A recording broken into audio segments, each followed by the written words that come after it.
యాదగిరిగుట్ట లక్ష్మీ నరసింహస్వామి అనుబంధ ఆలయమైన పాతగుట్ట శ్రీ లక్ష్మీ నరసింహస్వామి బ్రహ్మోత్సవాలు అంగరంగ వైభవంగా జరుగుతున్నాయి. ఉత్సవాల్లో భాగంగా ఉదయం పూర్ణాహుతి నిర్వహించారు ఆలయ అర్చకులు. తర్వాత స్వామి అమ్మవార్ల చక్ర స్నాన మహాఘట్టంను కన్నుల పండుగగా చేశారు. భక్తులు భారీగా తరలి వచ్చారు.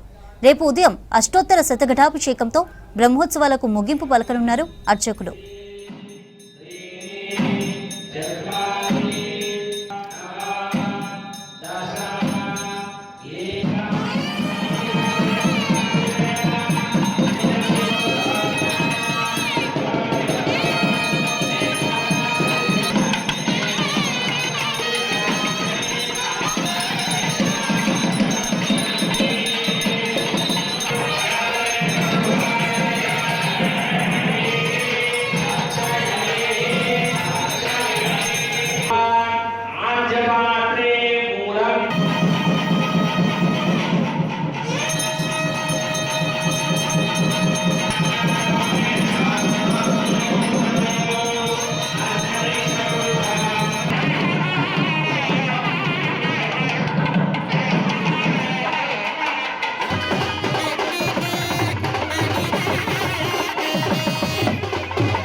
శ్రీ యాదగిరి లక్ష్మీ నృసింహస్వామి దేవాలయానికి అనుబంధ ఆలయమైనటువంటి శ్రీ పురగిరి లక్ష్మీ నృసింహస్వామి వారి యొక్క దివ్యక్షేత్రంలో అత్యంత వైభవపేతంగా శ్రీ పాంచరాత్ర శాస్త్ర దివ్యాగమానుసారంగా పాంచానిక ఏకకుండాత్మక బ్రహ్మోత్సవాలు విశేషంగా నిర్వహించడం జరుగుతుంది.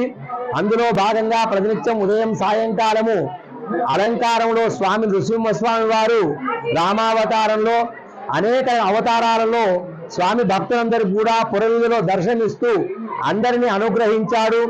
ఎదుర్కోలు మహోత్సవానికి ఎందరో భక్తులు విచ్చేశారు.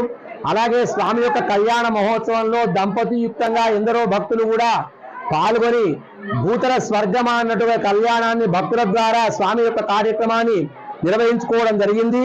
తదుపరి రథ మహోత్సవం కూడా